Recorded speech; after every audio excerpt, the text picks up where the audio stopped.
Muy buenas a todos, bienvenidos a un vídeo que sé que muchos de vosotros estabais esperando. Hoy vamos a hablar de los filtros que Freewell ha sacado para el Samsung Galaxy S23 Ultra y como con toda la review he estado esperando a poder probarlos en condiciones para tener buenos ejemplos, situaciones en las que de verdad se viera lo que pueden dar de sí. Y creo que los he sometido a una dura prueba durante una escapada reciente por el Parque Nacional de Ordesa, 3 días de lluvia constante, pero en los que con este S23 y estos filtros de Freewell he conseguido algunas imágenes que ya estáis viendo en pantalla y que creo que es una locura poder hacer algo así con un teléfono móvil. De hecho, hace no mucho esto hubiera sido algo impensable, yo creo. Les he enseñado algunas fotografías entremezcladas con otras de la cámara a amigos fotógrafos y ya os digo que si no les chivo cuáles son, no se hubieran dado cuenta. Algunas de estas imágenes, por cierto, os las voy a dejar abajo en el enlace en la descripción del vídeo para que podáis descargarla y comprobar por vosotros mismos la calidad que se puede obtener con el S23 y los filtros de Freewell. Estos filtros que Freewell ha diseñado específicamente para el S23 Ultra cubren por completo todas las cámaras del dispositivo, por lo cual vais a poder usarlos con todas ellas sin miedo, incluida con la gran angular, sin temer por los reflejos y otros efectos negativos que podemos tener con estos otros filtros barateros de pinza, de los cuales ya hemos hablado en otros vídeos, que te sacan del apuro, que son baratos, pero que lógicamente no se pueden comparar a los resultados que podemos obtener con estos filtros rectangulares. Estos filtros, por supuesto, son magnéticos y para poder ponerlos es muy fácil. Simplemente tenemos que meter el S23 Ultra en la carcasa específica de Freewell, alineamos el módulo de cámaras para que coincida y ya está, quedan perfectamente fijados. De hecho, podría sujetar el propio teléfono del filtro, que ya os aseguro que esto, por mucho que tiréis, no se cae. Quedan perfectamente fijados y para poder retirarlos tendréis que hacer un poquito de fuerza porque si no, no salen. Por supuesto, esta carcasa para el S23 Ultra cuenta con una característica muy importante y es que en los orificios de las cámaras podemos enroscar las lentes del sistema Sherpa, es decir, todas estas lentes que Freewell lleva un tiempo desarrollando, la lente anamórfica, la gran angular, etc. y que también son compatibles con los iPhone 13, 14 o 15, es decir, que los filtros rectangulares estos son solo para el S23 Ultra, pero sin embargo, si compráis una de las lentes Sherpa para usarla con el S23, estas lentes en principio sí serán compatibles con otros teléfonos para los cuales Freewell vaya desarrollando sus carcasas. Sobre estas lentes Sherpa ya os hablaré pronto en otro vídeo para no hacer este demasiado largo, pero Freewell me ha mandado 3, la lente anamórfica en su modalidad dorada, que nos va a permitir obtener de forma natural ese formato panorámico con los destellos característicos en los puntos de luz de las lentes anamórficas. También la lente macro, que me ha sorprendido mucho y no lo esperaba, ya que yo no soy una persona que haga precisamente fotografía macro, no se puede hacer todo en esta vida, pero me han gustado los resultados y creo que me va a motivar a tratar de hacer alguna fotografía de esa disciplina. Y también la lente de 18 milímetros gran angular, que me parece una auténtica maravilla y es la que más voy a utilizar sin ningún lugar a dudas, ya que nos permite tener una focal más amplia sin necesidad de tener que cambiar al modo gran angular del teléfono, que ya sabéis que cuando cambiamos a los sensores gran angular de los teléfonos móviles, la calidad baja mucho, así que tener una lente que nos permite una focal más amplia con el sensor principal, el bueno, es de verdad un verdadero plus. Y a su vez, por cierto, estas lentes del sistema Sherpa también tienen sus propios filtros compatibles entre la mayor parte de ellas, pero como digo, de esto ya hablaremos en otro vídeo próximamente. Y hablando de los filtros rectangulares en sí, podemos escoger varios packs. El básico es este, que es el Bright Day, que incluye 4 filtros, que por cierto vienen dentro de un estuche en el cual podemos meter esos 4 filtros más otro par sin ningún problema. Aquí tenemos el ND8, el ND16, el ND32 y el ND64, pero aparte también podemos comprar, que lo tengo por aquí, el ND1000, que para mí es un filtro imprescindible de 10 pasos para hacer largas exposiciones diurnas. Y también podemos comprar, si lo queremos aparte, el ND128 o un filtro de niebla Mist, que lo que hace es restar nitidez para que la imagen se vea menos digital, y también el polarizador circular CPL. Los filtros neutros, ya sabéis, lo que hacen es restar luz, es como ponerle un cristal ahumado a la lente para poder hacer largas exposiciones o bien grabar vídeo de forma correcta. Y en cuanto al filtro CPL, al polarizador circular, que este es el de Freewell, si os fijáis, es un filtro ya más grande que los de pinza que vimos en un vídeo este verano. Este se enrosca en la carcasa del S23. Estos filtros son fundamentales, por ejemplo, en fotografía de bosques, ya que nos permiten eliminar reflejos, como vimos en ese vídeo, y hacer que las hojas ganen contraste y saturación. Hay una diferencia enorme en hacer fotografías en bosques, por ejemplo, con un filtro de estos o no utilizarlo. Y también tenemos el filtro de niebla mist, que es un filtro que lo que hace es restar nitidez a la imagen para que todo parezca menos digital. Es un filtro que además le da un efecto glow a las luces, hace que se expandan un poquito más. Es un tipo de filtro que a mí me encanta y de hecho todos mis vídeos en YouTube, como este que estoy grabando ahora mismo, los grabo con un filtro de niebla más efecto neutro, así que es un efecto que una vez que lo pruebas ya no puedes pasar sin él. Por supuesto, todos estos filtros no son solo para fotografía, ya que para vídeo también son necesarios. Van a permitir que adaptemos la velocidad de obturación a los FPS con los cuales estemos grabando para que el motion blur, ese desenfoque de movimiento, sea natural. Ya sabéis que lo recomendable es que la velocidad de obturación sea el doble que los FPS.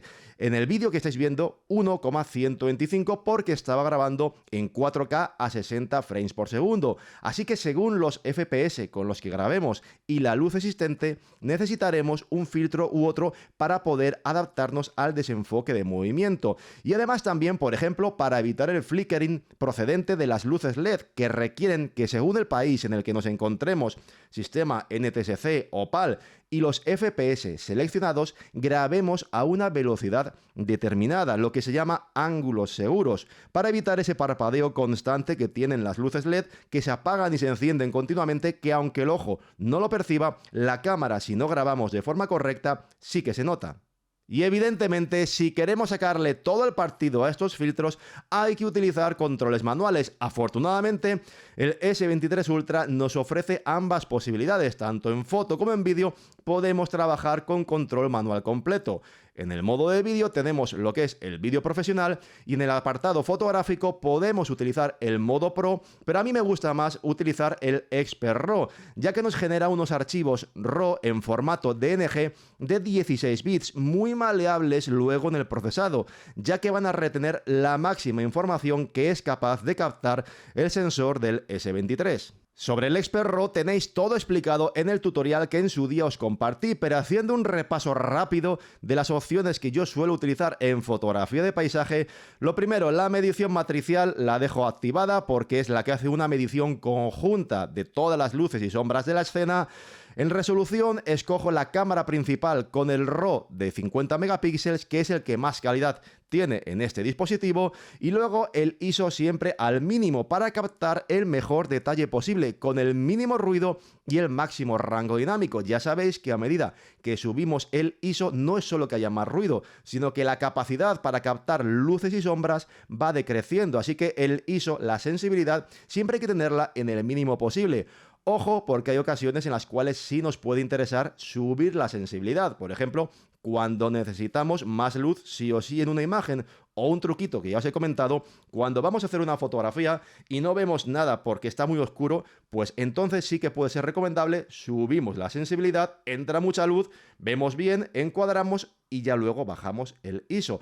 Pero este tema de la sensibilidad, como tiene más chicha y más cosas que se pueden contar, creo que lo voy a contar en otro vídeo, así que bueno, dejadme en los comentarios si os interesa, grabo un vídeo sobre situaciones en las cuales merece la pena que subamos la sensibilidad. Y una vez que ya hemos encuadrado, ajustamos la velocidad de disparo, fijándonos en el valor de compensación EV e intentando siempre no pasar del más 0,3 como mucho para no quemar las altas luces, ya que los teléfonos pues no tienen demasiado rango dinámico. Yo me suelo mover personalmente entre el 0,0 hasta menos 0,7 y si hay dudas de si alguna zona puede quedar demasiado sobreexpuesta es cuando activo el modo HDR y por supuesto siempre a la hora de hacer estas fotografías formato RAW, ya que si escogemos el JPG la imagen queda cocinada completamente, todos los ajustes luego que hagamos en procesado serán muy limitados y destructivos, no podremos bajar el enfoque, la fotografía estará demasiado nítida, etc. Y otra cosa muy importante que quiero recordar, ya que me preguntáis mucho sobre ello, cuando hagamos fotografías en RAW, lo que veis aquí en la pantalla del teléfono es una previsualización de cómo quedaría la fotografía revelada por el propio teléfono, pues conforme a los criterios que en este caso Samsung ha determinado que a ellos les molan, pero no es la imagen real. Así que no os asustéis si cuando abrís una fotografía tomada en RAW, que la veis muy bien en la galería, la abrís en Lightroom o en Snapseed y decís, pero si le falta contraste y saturación. Es normal, porque la fotografía en formato RAW es una fotografía en crudo que luego hay que revelar, es un negativo digital, entonces hay que ajustar luego esos valores en el procesado. Y además creo que es algo imprescindible, porque si queremos, como digo, tener la máxima calidad, poder bajar la nitidez del archivo, que en los teléfonos es muy importante, es algo que tenemos que utilizar. Formato RAW imprescindible. Y en cuanto al enfoque con filtros tan densos como un ND1000 o un ND128, un consejo importante, y es que tened en cuenta que si le ponemos algo tan oscuro delante de la cámara, al teléfono le va a costar más enfocar. Así que mi consejo es que si utilizáis, por ejemplo, el ND1000, antes de poner el filtro, realicéis el enfoque, ya sea directamente a mano, mediante el Focus Picking que tiene el S23, del que ya hablamos en su día en el tuto del Expert RAW, o también podéis hacerlo en automático. Luego presionáis el botón Auto para que cambie a manual y ya no se mueva de ahí. Así os vais a asegurar que cuando montéis el filtro todo está correctamente enfocado, ya que si no el teléfono pues puede tener problema, como digo, con filtros tan densos. Y una vez hecho esto, solo queda pulsar el disparador. Si estáis en el modo Pro, podéis utilizar el S Pen.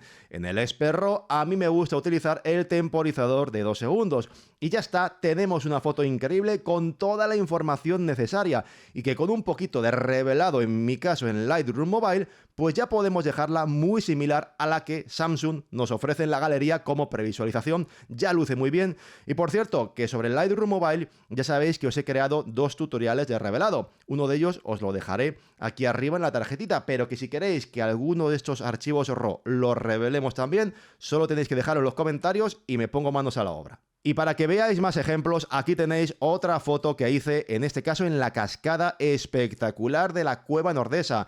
Aquí quise probar el ND1000, lo que me permitió una exposición de 10 segundos, o esta otra de medio segundo con el ND64, que es una toma ya más cenital de la cascada del Estrecho, que es la que habéis visto en el ejemplo anterior.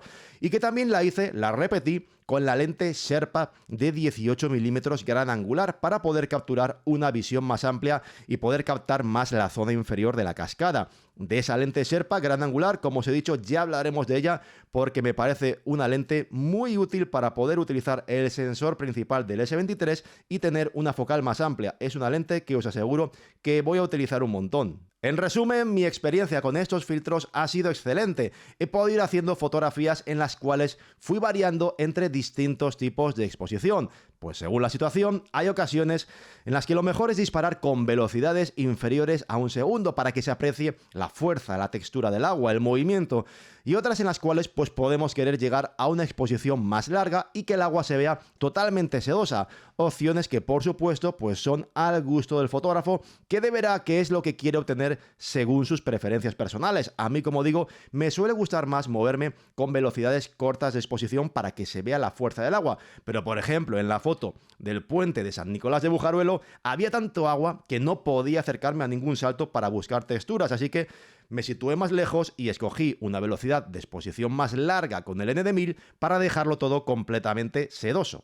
En cualquier caso, y como valores de referencia máximos del tiempo que podríais exponer con estos filtros y el sensor principal del S23 Ultra, que es un 1.7 fijo, muy luminoso, pues con el ND64, que es el más oscuro del pack de día, en días nublados como los que habéis visto, podríais llegar hasta 1 segundo de exposición. Y con el ND1000, que es el filtro de 10 pasos que para mí es imprescindible, en días nublados podríamos alcanzar 8, 10, hasta unos 15 segundos activando el modo HDR. Así que este filtro, el ND1000, para mí es imprescindible con teléfonos móviles, porque con aperturas fijas tan luminosas que no podemos cerrar, no tenemos control del diafragma como sí tenemos en las cámaras normales, los ND64 o 128 para largas exposiciones diurnas se quedan algo cortos. Así que el ND1000, si os gusta ese tipo de fotografías, es absolutamente imprescindible. Y ya para terminar, dos cosas importantes que no quiero que olvidéis. La primera, lo que os he dicho, estos filtros rectangulares son solo para el módulo de cámaras principales del S23 Ultra. Es decir, estos filtros, los rectangulares, solo valen para el S23 Ultra. Se espera, les he preguntado a Freewell que si estos para el S24 podrían llegar a valer con alguna carcasa similar. Me han dicho que al 99% están seguros de que estos filtros valdrán para el S24 Ultra, pero como digo, de momento no hay un 100% de seguridad. Estas lentes, las lentes del sistema Sherpa, sí que son compatibles con otros teléfonos que tengan la carcasa, porque se montan, como veremos, a través de un par de dientes, pequeñito y grande, ahí se giran y se meten en lo que es en las roscas de la carcasa. Pero los filtros, no olvidéis, son para el S23 Ultra. Y también, otra cosa que seguro que alguno habrá pensado, si me quedo corto en la exposición y quiero llegar más lejos a plena luz del día, ¿puedo apilar dos filtros? Bueno, pues sobre esto, Freewell me ha dicho que ellos, primero, que desaconsejan apilar dos filtros, ¿vale? Aunque se puede hacer, yo lo he probado, y realmente dos filtros podríamos llegar a apilar. Podríamos poner el de 10 pasos y el de 3 pasos. Con la lente gran angular no quedaría nada bien. Primero, que si ya el sensor gran angular ya baja mucho la calidad, si le ponemos dos filtros ya desastre asegurado. Pero con el sensor principal sí que le podríamos poner, en este caso, dos filtros y podríamos hacer una foto con el sensor principal. Así que podría llegar a valer. De hecho, fijaos cómo, aunque no esté pensado para ello, los filtros no se caen. No queda tan fijado, evidentemente, pero dos filtros podríamos llegar a poner y se alinean perfectamente. Y en cuanto al precio, creo que es bastante razonable. Los filtros que se venden individualmente, además, creo que el precio es bastante atractivo. No es nada caro el ND1000, así que me parece muy interesante. Y luego, por ejemplo, el pack de día, el Bright Day, pues viene con esta funda que a mí me ha encantado porque te permite no solo llevar los 4 filtros del propio pack, sino que puedes meter otro par de ellos a mayores. Así es como yo, de hecho, llevé los 4 filtros del pack, más el Mist y el ND1000, pues los llevé todos en este estuche, así que por ahí genial. Y si sois de vídeo, para resumir, pues yo me compraría el pack de día, el Mist, porque va a venir muy bien para grabar vídeo de una forma pues que se vea menos el detalle cuando queramos y hacer un poquito esa expansión de las luces, y el CPL, que me parece imprescindible en muchas situaciones. Pero si hacéis vídeo y no fotografía, pues el ND1000 no me lo compraría porque el ND1000 es demasiado denso para grabar vídeo. Ahora, si os gusta hacer fotografía y largas exposiciones, el ND1000 es el primero que me compraría sin ningún lugar a dudas. En fin, eso ha sido todo lo que os quería comentar en este vídeo. Por supuesto, abajo en la descripción del vídeo os dejo enlaces de afiliado tanto a la página oficial de Freewell como Amazon por si queréis comprar cualquiera de estos accesorios a través de mis enlaces y colaborar con el canal. Y ya sabéis que pronto pues estaré con vosotros con alguna de las lentes, que tengo todo esto lleno de trastos, con alguna de las lentes como la macro. Hablaremos de la lente macro, de la lente anamórfica y de la lente gran angular del sistema Sherpa en otro de los vídeos próximamente. Si os ha gustado el vídeo, ya sabéis, dejaos un fuerte like, suscribíos, activad la campanita, compartid este vídeo para que llegue a más gente y nos vemos muy pronto en el próximo vídeo. Muchas gracias, cuidaos mucho y hasta la próxima.